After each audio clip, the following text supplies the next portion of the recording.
विद्यार्थी मित्रांनो, TR गुरुजी या आपल्या YouTube चॅनलमध्ये तुम्हा सर्वांचं स्वागत आहे. आज इयत्ता 8वी स्कॉलरशिप 2021 मधील झालेला मराठीचा जो पेपर आहे तो आपण सॉल्व्ह करणार आहोत. बघा, पहिले 3 प्रश्न हे कवितेवरती असणार आहेत आणि कविता ही काळजीपूर्वक तुम्ही वाचायची आहे आणि कवितेचा आशय आणि कवितेमध्ये कोणत्या गोष्टीचा उल्लेख केलेला आहे हा पूर्णपणे समजून त्यावरचे प्रश्न तुम्ही सोडवायचे आहेत. बघा, पहिला प्रश्न आहे, कवयित्रीला कोणाची सोबत मिळाली आहे? इथे बघा, कवितेमध्ये वाट पाहणारी, पायवाट आणि वेली म्हणजेच ऑप्शन क्रमांक 4 याचं करेक्ट उत्तर असणार आहे. पुढचा प्रश्न पाहूया. कवितेच्या आशयानुसार कोणते विधान चुकीचे आहे? इथे बघा, चुकीचे विधान आपल्याला इथे ओळखायचं आहे. बघा, तिन्ही काळांचा वेगवेगळापणा प्रकाशाने जाणवतो. दुसरा आहे, कवयित्री पाण्यात स्वतःला न्याहाळत आहे. तिसरा आहे, सूर्य मावळतीला कळलेला आहे आणि दमलेल्या पक्ष्यांना घरट्याची ओढ लागली आहे. इथे बघा, जो पहिला ऑप्शन आहे तो ह्या आपल्या कवितेच्या आशयानुसार हा चुकीचा आहे, त्यामुळे याचं करेक्ट आन्सर असणार आहे पहिलं. प्रश्न क्रमांक 3 आहे, कवयित्रीने कोणती गोष्ट गोळा केली आहे? इथे बघा, कवयित्रीने ऑप्शन क्रमांक 2 म्हणजेच फुले इथे गोळा केले आहेत.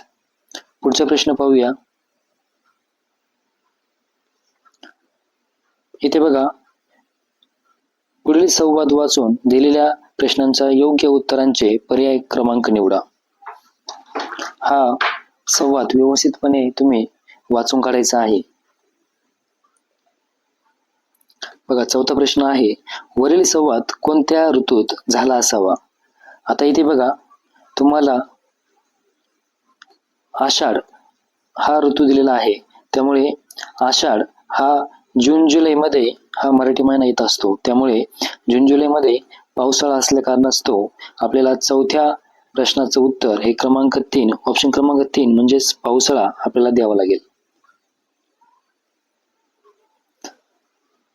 पुढे बघा, प्रश्न क्रमांक 5, वरील संवाद झाला त्या ठिकाणी किती व्यक्ती असाव्यात?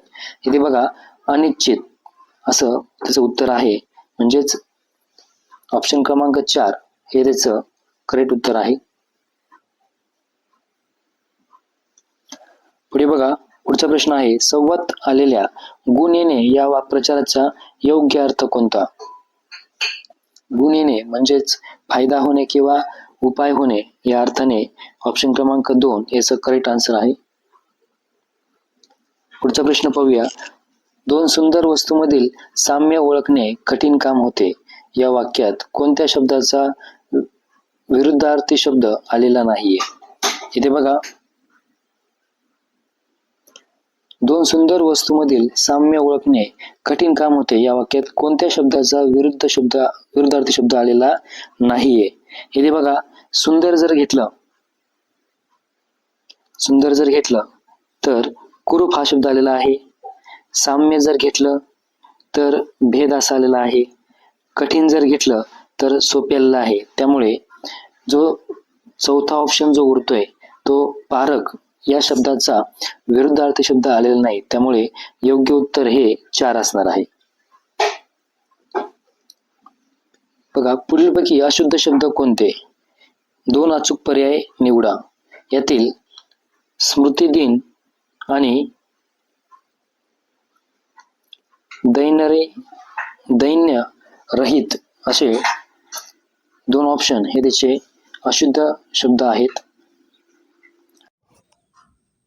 बघा, पुढचा प्रश्न आहे, सदाव्रत सुरू करणारे सहोदर हे साक्षर व स्वावलंबी होते. पुढील कोणत्या पर्यायातील अर्थाचा शब्द वरील वाक्यात आलेला नाहीये? बघा, जो पहिला ऑप्शन आहे, एकाच आईच्या पोटी जन्मलेले म्हणजेच काय तर सहोदर असा अर्थ होतो. मोफत जेवण मिळण्याचे ठिकाण म्हणजेच सदावर्त असं होतं. लिहिणे व वाचता येणे म्हणजेच साक्षर त्याचा असा अर्थ होतो. परंतु सर्व समाजात समता नांदावी असे म्हणणारा याचा अर्थ वरील वाक्यात दिसत नाही. त्यामुळे आपल्या प्रश्नाचे उत्तर हे ऑप्शन क्रमांक 3 हे आहे.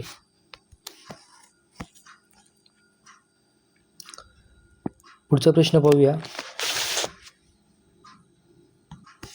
पुढील वाक्य पूर्ण करण्यासाठी योग्य वाक्प्रचाराची निवड करा.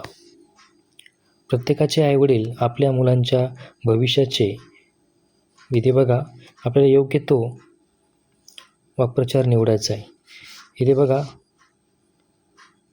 आडाखे बांधणे म्हणजेच काय तर तर्क लावणे किंवा अंदाज बांधणे. पुढे आहे खूणगाठ बांधणे म्हणजेच ठाम निर्धार करणे.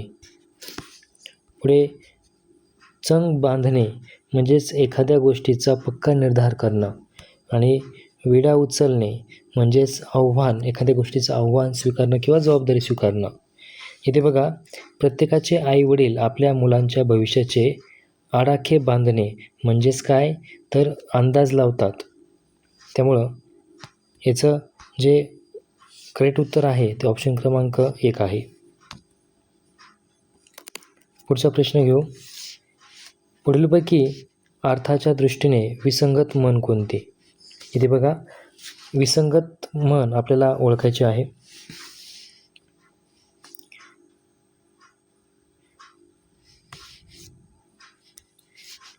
लेकी बोले सुने लागे ही विसंगत सण आहे.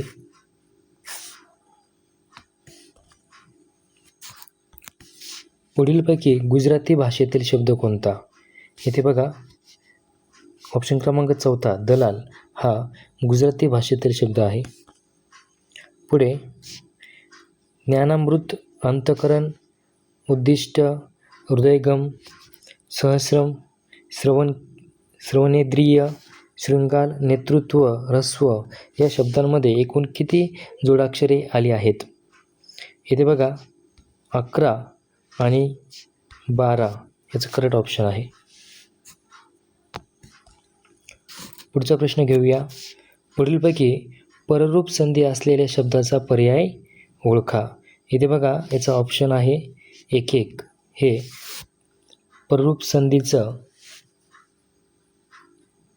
एक उदाहरण आहे. पुढचा प्रश्न आहे माझ्या खणखणीत आवाजाने आणि ठणठणीत भाषणाने सारी सभा मी दणदणच टाकली. या वाक्यात किती विशेषणं आलेली आहेत? तर त्याचं उत्तर आहे 1. 4 विशेषणं आलेली आहेत.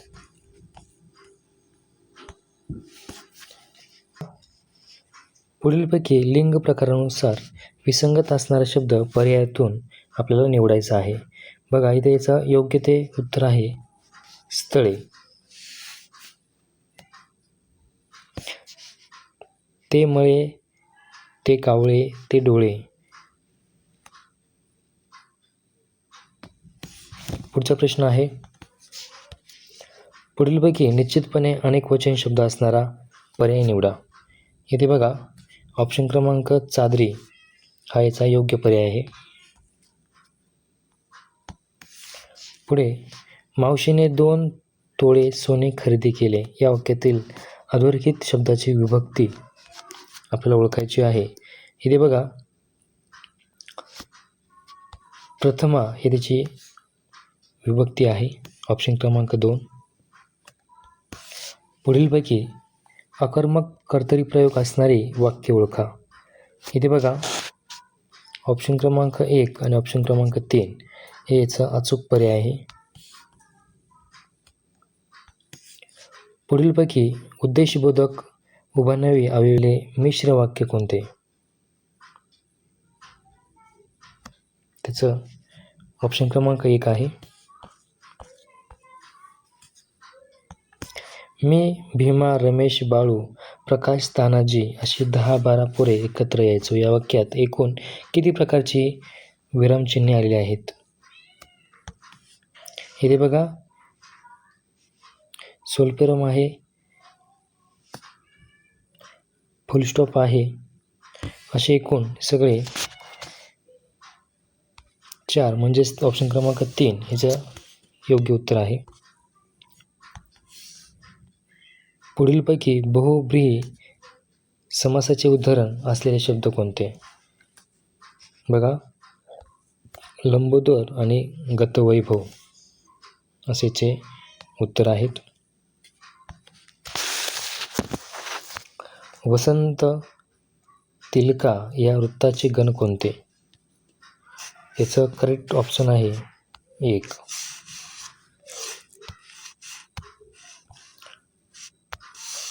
पुढचा प्रश्न पाहूया.